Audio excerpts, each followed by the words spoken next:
Assalamualaikum warahmatullahi wabarakatuh. Salam sejahtera untuk kita semuanya. Semoga keberkahan untuk kita semua. Perkenalkan, saya Iman Sumarlan, salah satu dosen program studi S1 Ilmu Komunikasi Fakultas Sastra Budaya dan Komunikasi Universitas Ahmad Dahlan. Pada kesempatan ini, saya ingin menunjukkan mata kuliah yang saya ampu, yaitu Komunikasi Politik. Mata kuliah ini merupakan salah satu mata kuliah wajib dan disampaikan dengan metode contextual learning. Video ini dibuat guna memenuhi salah satu syarat sertifikasi dosen terkait pernyataan diri dosen dalam Unjuk Kerja Tridharma Perguruan Tinggi atau PDD UKT-PT, khususnya di bidang pengajaran. Saya akan memulai untuk menjelaskan deskripsi dan informasi umum dari mata kuliah ini. Mata kuliah Komunikasi Politik memiliki bobot 2 SKS, 2 teori dan 0 praktek, serta diambil oleh mahasiswa yang telah sampai pada semester 4 di Prodi Ilmu Komunikasi. Bahasa pengantar yang digunakan adalah bahasa Indonesia. Mata kuliah Komunikasi Politik bertujuan agar mahasiswa mampu berperan sebagai aktor komunikasi politik yang berwawasan kebangsaan, taat hukum dan bertanggung jawab, serta mampu menerapkan pemikiran ilmiah, teori, dan strategi komunikasi politik sesuai regulasi serta kode etik. Pada mata kuliah ini akan membahas tentang konsep, tipe, jenis, serta bentuk komunikasi politik, mengidentifikasi hubungan penggunaan media dalam komunikasi politik, serta mampu menerapkan teori dan etika dalam merancang strategi komunikasi politik secara tepat, yang dimulai dari ruang lingkup komunikasi politik dan model-model komunikasi politik sampai pada perencanaan dan strategi komunikasi politik serta etika komunikasi politik. Terdapat beberapa capaian yang harus dikuasai mahasiswa saat menempuh mata kuliah ini, seperti mampu memahami dan menjelaskan konsep, tipe, jenis, serta bentuk komunikasi politik, mengidentifikasi hubungan penggunaan media dalam komunikasi politik, serta mampu menerapkan teori dan etika dalam merancang strategi komunikasi politik secara tepat. Referensi yang digunakan pada mata kuliah ini bersumber pada buku utama, seperti karya Umaymah Wahid berjudul Komunikasi Politik, Teori, Konsep, dan Aplikasi pada Era Media Baru. Kedua, Henry Subiakto berjudul Komunikasi Politik, Media, dan Demokrasi. Mahasiswa juga dianjurkan untuk dapat membekali diri dengan pengayaan akademik yang dapat ditemukan pada artikel jurnal, modul, dan buku-buku lainnya. Adapun metode pembelajaran mata kuliah dilaksanakan secara sinkronus dan bergantung pada capaian yang ditargetkan pada masing-masing pertemuan. Namun tentu juga mengutamakan pada proses pembelajaran aktif mahasiswa, sehingga mahasiswa dituntut untuk dapat berperan aktif baik di dalam kelas seperti bertanya, menjawab soal, diskusi, dan lain-lain, maupun di luar kelas. Proses pembelajarannya merupakan pembelajaran kolaboratif. Evaluasi pembelajaran dilakukan dengan berbagai metode seperti ujian tengah semester, ujian akhir semester, diskusi kelompok, tugas mingguan, dan lain-lain. Asesmen keberhasilan mahasiswa dilakukan dengan berbagai macam cara, yakni penugasan, presentasi, dan tes tertulis. Pembelajaran mata kuliah Komunikasi Politik dilaksanakan selama kurang lebih 16 pertemuan. Adapun bobot penilaiannya, tes verbal individual 5%, penugasan 20%, tes tertulis, ujian tengah semester 20%, presentasi 20%, dan ujian akhir semester 35%. Total pembobotan hasil evaluasi pembelajaran sebesar 100%. Demikian informasi yang dapat saya sampaikan mengenai mata kuliah Komunikasi Politik. Berikutnya dapat disaksikan bersama cuplikan dari proses pembelajaran yang saya laksanakan secara tatap muka di ruang kelas. Selamat menyaksikan. Warahmatullahi wabarakatuh. Waalaikumsalam warahmatullahi wabarakatuh. Ya, apa kabar semuanya? Alhamdulillah. Ya, Alhamdulillah, senang bahagia hari ini kita bisa berjumpa lagi meneruskan bahasan kita, yakni model-model komunikasi politik dalam mata kuliah Komunikasi Politik. Ya, pekan lalu kita sudah membahas tentang ruang lingkup dan konsep. Kita lanjutkan, oke, di pertemuan ketiga ini. Ya, untuk mempelajari konsep dan model komunikasi politik gitu ya. Kemudian mengidentifikasi kelebihan dan kekurangannya dari masing-masing model dan sampai pada menerapkan gitu ya model-model komunikasi politik. Oke, sebelum lebih lanjut nih ya. Sorry, sini dulu. Ya. Apa sih yang dimaksud dengan model gitu ya? Ya, di depan sudah ada contoh sederhana, ya kan? Model rambut, ya kan? Kemudian model fashion, kebaya, batik, ya kan? Boleh diberi contoh yang lain. Model yang sederhana saja. Pakaian sudah, rambut sudah, topi boleh? Boleh. Jilbab, iya kan? Banyak sekali macamnya, begitu ya. Itu model secara sederhana. Tergambar ya, model ya. Oke. Ya. Di dalam istilah akademik, model itu sendiri, terutama dalam komunikasi politik, yaitu kerangka konseptual, oke, yang digunakan untuk memahami bagaimana sih pesan politik atau informasi politik itu dikirimkan, diterima, diproses oleh siapa? Aktor politik. Kita akan mendetilkan aktor politik, begitu, walaupun pekan lalu sudah kita diskusikan ya. Oke. Model ini bisa membantu menganalisis pola komunikasi dalam sistem politik, interaksi antara komunikator, media, dan audiens politik. Oke, ya, dan ini terus berkembang ya sesuai dengan kondisi dan tentu perkembangan dari teknologi. Oke, berikutnya. Nah, apa sih peran model? Saya merinci lagi ya untuk membantu menganalisis proses komunikasi politik, membantu dalam memahami bagaimana pesan politik dikonstruksi. Contoh boleh apabila ada yang ingin memberikan contoh, menyebutkan yang sederhana saja di kehidupan sehari-hari begitu ya. Misal yang sempat viral ya, sebuah kasus deh begitu kan. Bagaimana pesan politik itu dikonstruksi. Di dunia jurnalistik boleh, di dunia kampanye boleh. Kita ambil contoh misalnya ada model podcast ala jurnalisme investigatif Tempo ya. Bocor, halus, kita sebut itu ya. Itu model memberikan edukasi politik, ya kan, pesan politik yang dikonstruksi melalui podcast, seolah-olah ada info-info yang tidak bisa diungkap gitu ya di media, tapi Tempo dengan channel bocor halusnya itu bisa, itu konstruksi dan disebarluaskan dengan cara-cara yang lebih santai begitu ya. Ya, sehingga pesan politik yang terkesan, ini kesan saja ya, kesannya itu berat begitu ya. Tapi teman-teman, saya sudah pernah mengingatkan bahwa politik itu tidak bisa dilepaskan gitu ya dari kehidupan manusia begitu kan. Anda berangkat ke sini, melangkah apapun, oke, naik kendaraan, beli bahan bakar ya kan, itu semuanya keputusan politik. So kita lanjut ya. Ya, itu contoh di dalam bocor halus misalnya. Kemudian yang kedua, menjelaskan pengaruh media dalam politik. Model menunjukkan bagaimana media memainkan peran dalam membentuk persepsi publik ya.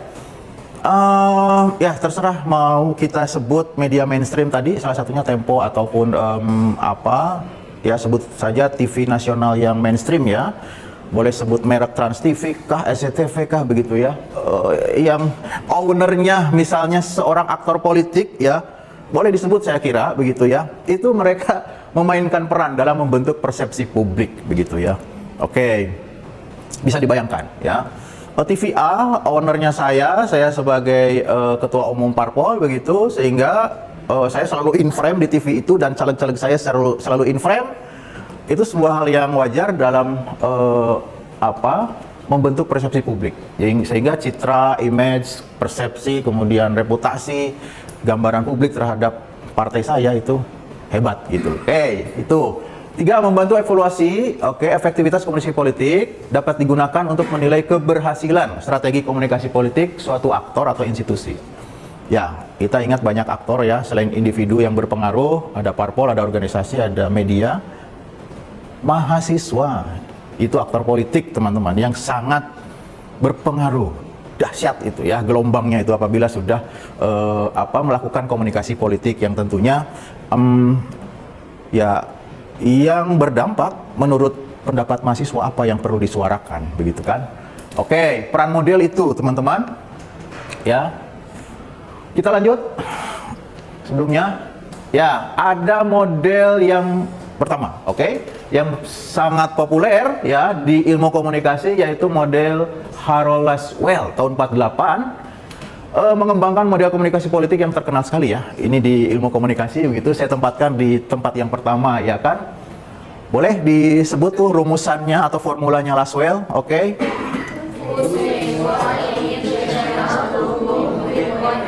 Oke, bagus, good ya. Ya, model ini menggambarkan komunikasi politik sebagai proses linier. Ada 5 elemennya. Siapa? Siapa itu adalah komunikatornya ya. Bisa pemimpin negara, parpol, media, mahasiswa. Saya belum menuliskannya di depan, gitu ya. Oke, ya media misalnya ya, luar biasa itu pengaruhnya. Baru-baru ini yang sedang viral kan yang berjaket oranye itu ya, gara-garanya ya case sebuah kejadian ya, order yang kemudian diprotes gara-gara telat 5 menit itu ya. Itu pengaruh media tuh, walaupun tidak berhubungan dengan politik tapi berimplikasi politik. Apa ya, pihak yang berwenang mendapatkan apa pengaruh atau dipengaruhi atau pressure, saya sebut begitu, untuk segera menangani itu, merespon itu. Atau dengan kata lain kan no viral no response atau no justice gitu ya. Mengatakan apa pesan politiknya, bisa campaign, policy, propaganda. Contoh apa misalnya ya, boleh luar negeri, boleh dalam negeri. Kalau di luar negeri kan yang baru-baru ini menjadi pemberitaan yang panas, ya perang Iran dan Israel, keterlibatan Amerika dan kemudian merembet ke Rusia, Korea Selatan dan seterusnya. Itu yang di luar negeri ya. Tapi mau nggak mau juga Presiden Indonesia itu harus statement ya. Pesannya bisa kampanye, kebijakan misalnya ya, atau kampanye damai gitu. Yaitu apa? We are not a lion country, katanya gitu ya. Kita itu non-blok gitu ya, berdasarkan our tradition, berdasarkan tradisi kita gitu ya di Undang-Undang Dasar. Pak Presiden Prabowo mengatakan itu. Mengatakan apa? Say what, bebas. Terserah aktornya ya. Kalau presiden ya policy. Boleh contoh lain kalau ada begitu ya. Silakan dipikirkan selain contoh perang Iran Israel. Banyak hal, investasi, banyak hal gitu ya. Salurannya apa? Banyak sekarang. Tradisional, yang ya konvensional, televisi, radio. Radio masih berfungsi nggak sih era sekarang? Masih ya. Kapan tuh digunakannya?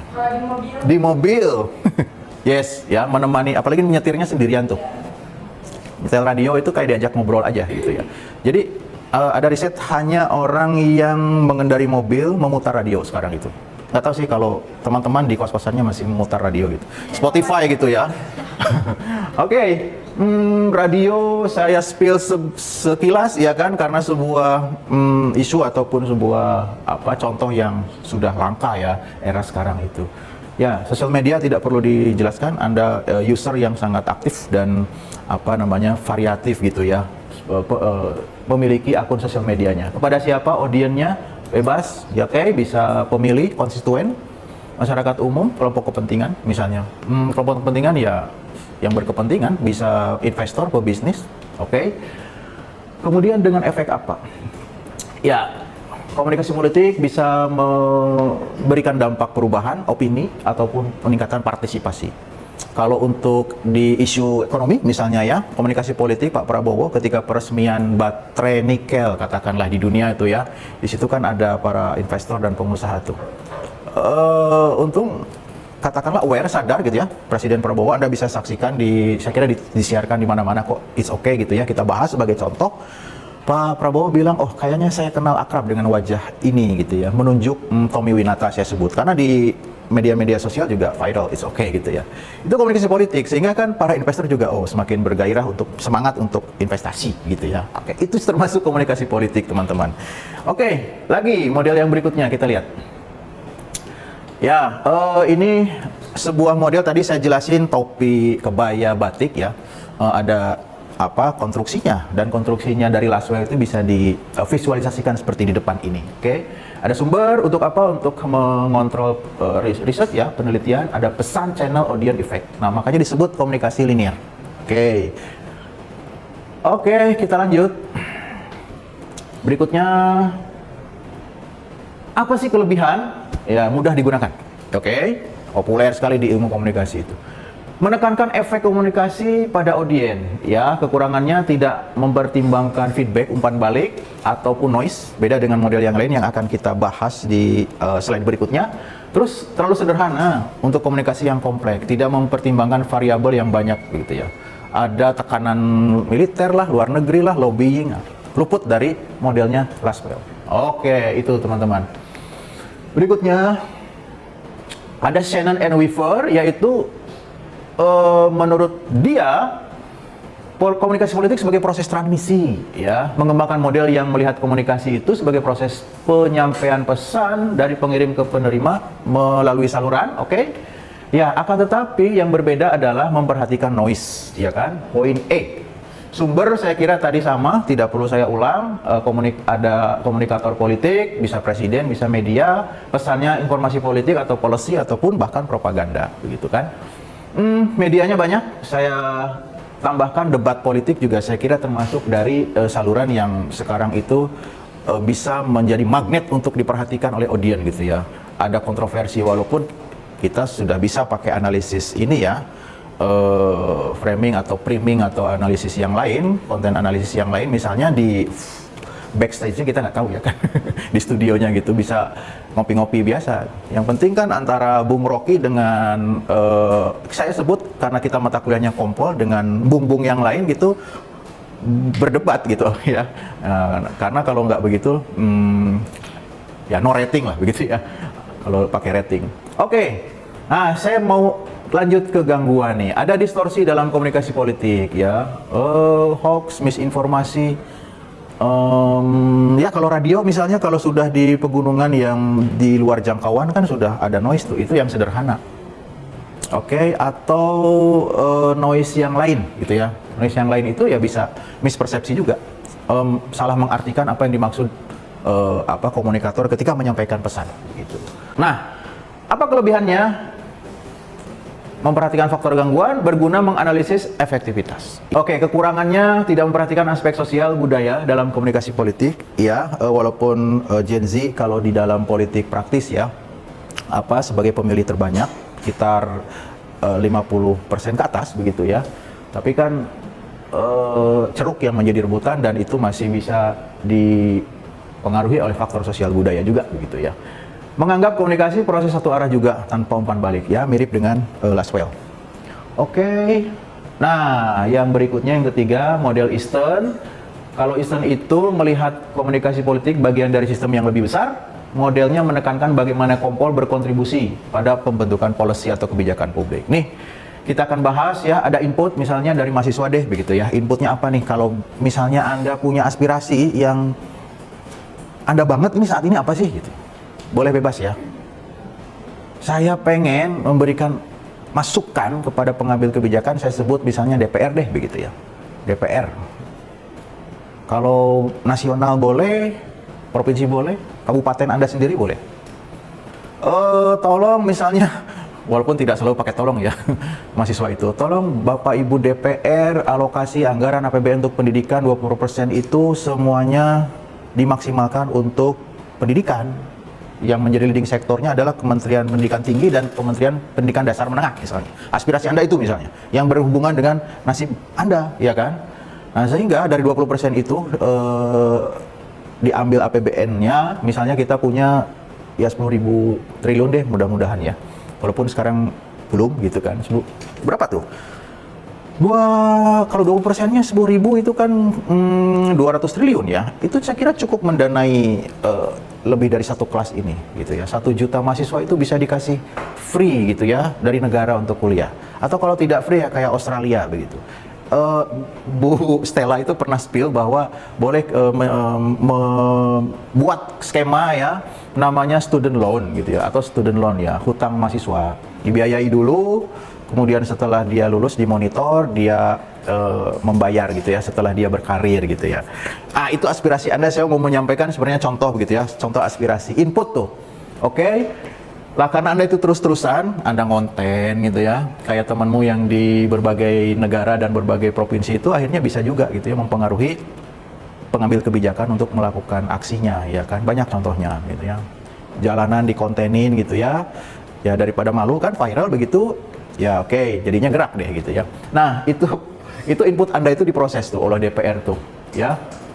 Wah biar bisa dipilih nih oleh mahasiswa nih para Gen Z ini yang banyak banget. Oke kita proses dan mereka juga bolehlah memviralkan apa aksi-aksinya itu. Oke, outputnya adalah policy. Oke deh, mahasiswa kami penuhi walaupun belum 20%, ya 200 triliun, ya 100 triliun nih buat kalian gitu misalnya. Ini bahasa gampangannya. Nah jadi output namanya teman-teman. Nah ternyata 100 triliun itu masih dibagi-bagi misalnya loh ya contohnya ya, tidak untuk mahasiswa saja.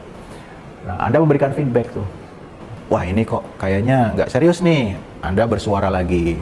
Ya demonya kan sekarang dengan sosial media begitu ya. Oke, itu namanya feedback, respon masyarakat terhadap kebijakan. Oke, teman-teman, berikutnya kita tuntaskan. Ya ini bisa Anda baca dari input tentu ya, kemudian ada demand itu tuntutan, permintaan begitu, ada proses politik di DPR tadi menghasilkan decision kebijakan ya.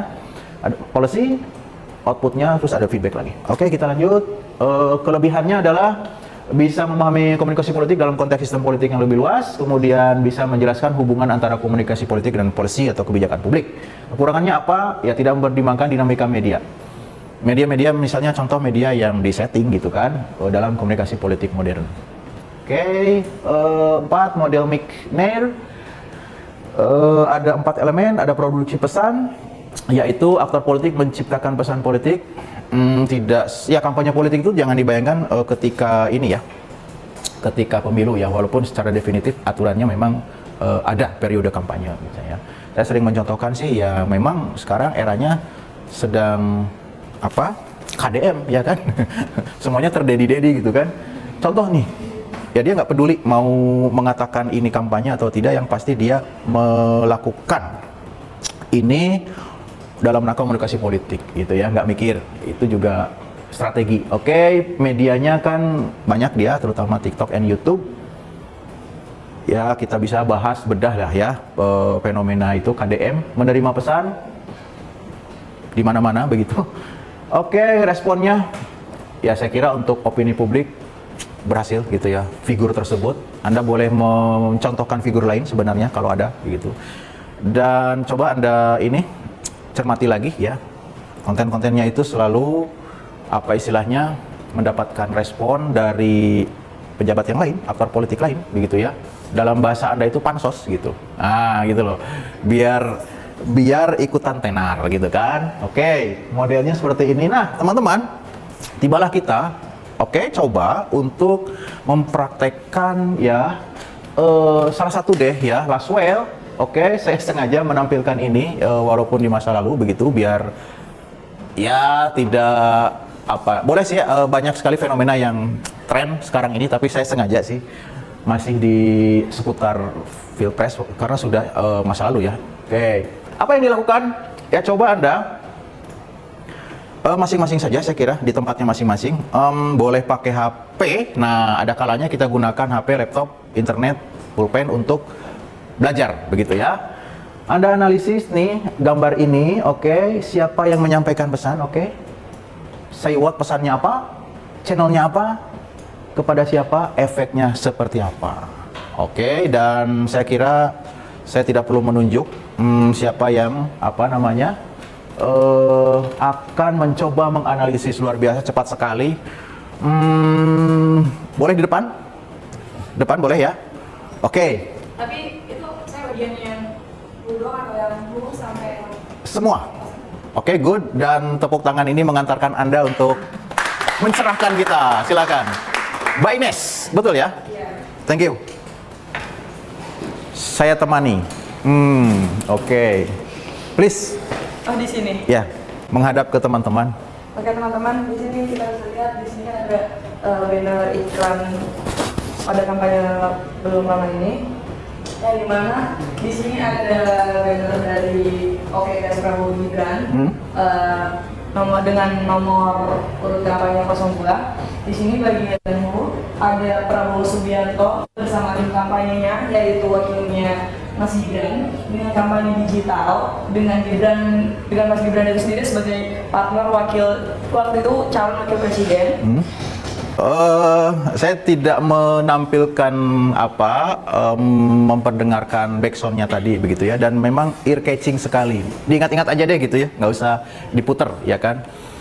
Oke, barangkali ada yang lain dan tidak setuju, beda begitu ya. Oke, misalnya efeknya, Anda setuju efeknya adalah Ines tadi menyebut Gen Z itu tertarik begitu ya, setuju nggak sih? Oke, mostly setuju ya. Dari contoh banner komunikasi politik. Pak, mungkin kalau efek itu ya, oke, good. lebih ke bukan dari pemilihnya ya, cuma lebih kayak ke popularitasnya tuh makin meningkat, jadi awarenessnya orang ini terhadap paslon nomor 2 ini juga makin tambah. Mereka jadi kayak hal viral ini apalagi yang bakal jadi inovasi berikutnya gitu loh. Terutama kan ini kayaknya juga bukan satu gebrakan yang pertama, gebrakan sebelumnya juga ada tuh yang mulai gemoy. Ya, good. Ya, efeknya tidak hanya menjadi magnet let's say Gen Z, pemilih pemula kah, pemilih kedua begitu ya, pengalaman di 2024.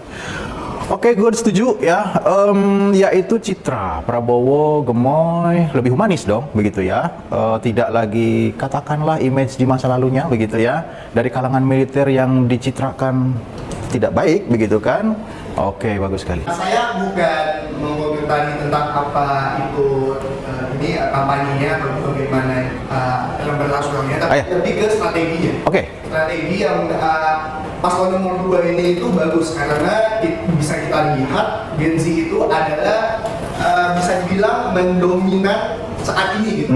Jadi dengan itu siapa gitu kan, dan ini adalah Prabowo gitu, siapa sih yang terkenal gitu kan, dengan masa lalunya yang setegas itu, dan sekarang Gen Z itu bisa menyesuaikan bagaimana kemajuan. Ya, kita lihat teman-teman ya, semua oke, good, setuju ya. Tidak hanya aktor kandidat pilpresnya, tentu tim kampanyenya semua menjadi komunikator politik, bahkan Anda reshare pun gitu ya. At that time, in the past tentunya, tidak sekarang itu jadi aktor komunikator politik ya. Kemudian pesannya dari militer yang katakanlah tidak baik menjadi merakyat, tegas tapi lembut ya kan. Gaul tadi belum saya tulis, bagus masukannya, gaul ya kan, dengan animasinya dan musik oke gasnya itu sangat ngebeat, ear catching begitu. TikTok, short video ya semuanya berdampak pada engagement yang tinggi gitu kan. Yes, tadi sudah dibahas pemilih Gen Z, milenial, oke, yang aktif di media sosial. Bahkan saya pernah mendapati menjadi backsoundnya senam pagi anak-anak SD. Walaupun tidak maksud sih untuk mengarahkan ke paslon tertentu. Tapi karena tadi mudah dan enak didengar. Oke, view miliaran. Oke, itu teman-teman. Kita lanjut. Ya, ini tadi sudah dibahas, mengubah persepsi publik menjadi positif, ya kan? Aksi Gen Z sudah lebih masif, konkret. Oke, kita simpulkan ya bahasan pada hari ini. Jadi ada 4 model yang kita bahas ya. Fokus pada kelebihan, fokusnya apa, kelebihannya apa, kekurangannya apa. Laswell yaitu linear, analisis propaganda politik, tidak mempertimbangkan umpan balik. Kalau Shannon-Weaver, transmisi pesan politik, fokusnya mengidentifikasi gangguan, tapi tidak mempertimbangkan aspek sosial. Dan Easton, komunikasi dalam pesan politik, menjelaskan hubungan komunikasi dan policy atau kebijakan, tapi tidak memasukkan media sosial. Michner, produksi dan distribusi pesan, relevan dengan media digital, tapi efek jangka panjang tidak dipertimbangkan ya. Boleh dong Anda punya model sendiri gitu kan, silakan. Oke, saya challenge ya. Kalau gitu, wah ini nggak ada yang ideal nih, saya bikin yang kelima, Fajri Models of Political Communication. Baik, teman-teman, untuk hari ini saya kira cukup ya, dan great untuk Anda, bagus, good, interaktif ya. Dan kita lanjutkan, tentu di pertemuan berikutnya kita syukuri hal-hal yang baik ini dengan melafalkan hamdalah, alhamdulillah. Oke, saya akhiri. Assalamualaikum warahmatullahi wabarakatuh. Waalaikumsalam.